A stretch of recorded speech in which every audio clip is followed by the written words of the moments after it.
Hi guys, this is Juanita from mypinkroom.com. What I have for you today is silk flowers that I made for, yes, another Cricut message board swap. I made a set of another 20. The first set of 20 were the 3D flowers that I did a little tutorial on, and these I'm not going to do so much in a tutorial because they were very easy, so I'll just go over it real quick.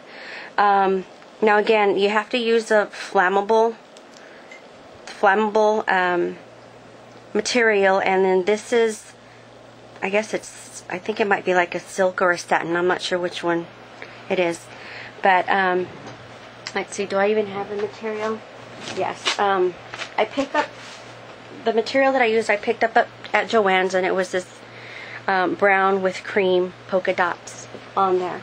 And what I did was I just ran it through my Cuttlebug using Sizzix. We won't be able to pick it up, but it's the Sizzix Circles number 2. And there's 4 different sizes of flowers, and what I did was just ran it through. I don't know how many, there's about anywhere from 5 to 6 petals on each of these flowers. And what I first did was, when you run it through, you get, do I have any circles? I don't even think I have any circles. But when you run it through, it's just a flat white circle, and what I did, you won't really be able to see this too much, but what I did was I burnt the edges out of all these flowers. I mean, I don't know how many circles I had, but I went around and burnt the edges first, and then I went ahead and just stitched. Actually, on some of them I stitched, and this one, just because I was getting tired of stitching, I went ahead and just started stapling them together. Now these are the ones I'm keeping for myself, so I'm not sure how sturdy the staple will be, but it kind of helps to keep them together, because I did I did one step, then I went through and did the next step. So instead of like stitching all these, I think halfway through I ended up getting tired, so I just started stapling them once I had the petals kind of layered the way that I wanted them, and then I went back and stitched over them, just to make sure that they do stay together. And once they were stitched together, I went ahead and just used what I think works best is this Fabri-Tac.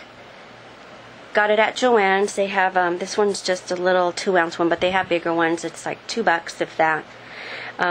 So I did a little bit of that, and then I got these vintage buttons and just adhered them. Now I didn't have 20 of the same buttons, so on some of them, like this is a set, I used just like a cream. This looks like a white little rose to go with the cream ones. I have just these gold ones, and this, I don't know if you could see it through the package, these are another set of gold ones, and then my 4th set of the cream ones have these little ones on there.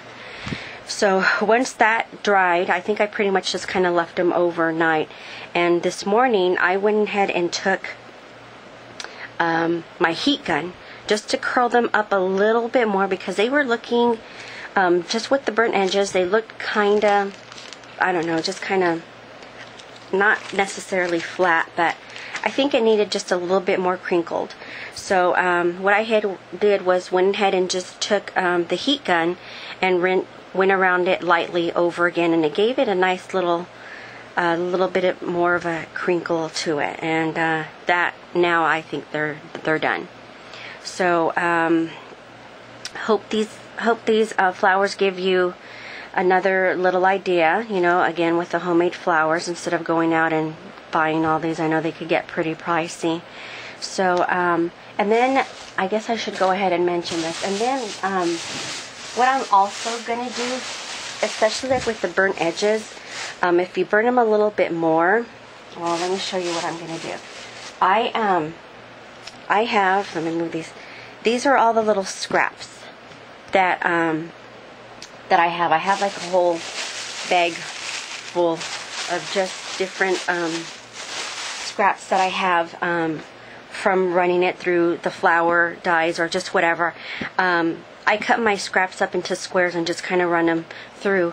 And what I've done with these, instead of throwing them away, because I hated the idea of just throwing this away, and what I've done with these scraps is same idea. I've kind of just, well, let's do the shiny part up. What I've kind of just done was just kind of crunch these all up. And again, you could pin them, or I'm going to start using the staple gun just because that seems to work easiest. So you kind of pin them, or staple them together, all these scraps, and you take the heat gun to them, and you're able to make, with those scraps, all kinds of other different flowers. I think with these, I ended up using, just using my piercer and then punched a brad through them. But this is, again, these are flowers you can't really, I guess you can tell that they're all kind of jagged or whatever, but I think that gives it such a different look from these here. I mean, this, just something different. And again, these were just done with all different of my scraps. Here's I still need to put something in the center of them, but here's just the leftover circles from the pack that I was using.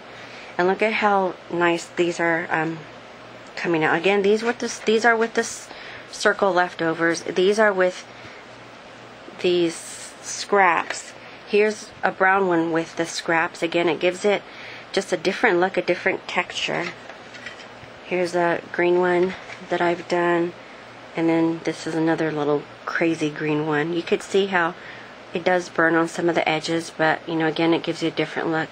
I need to put something in the center of that. But again, just trying to recycle everything that I have, and these flowers came from all my different color scraps that I've been using. So again, I will talk to you guys soon, hopefully with another tutorial. Probably staying away from flowers. I think I'm flowered out right now, so we'll see. I did get a bind it all, so I guess that's going to be some soon to see projects using my bind it all. You guys have a great day, and I'll talk to you soon. Bye.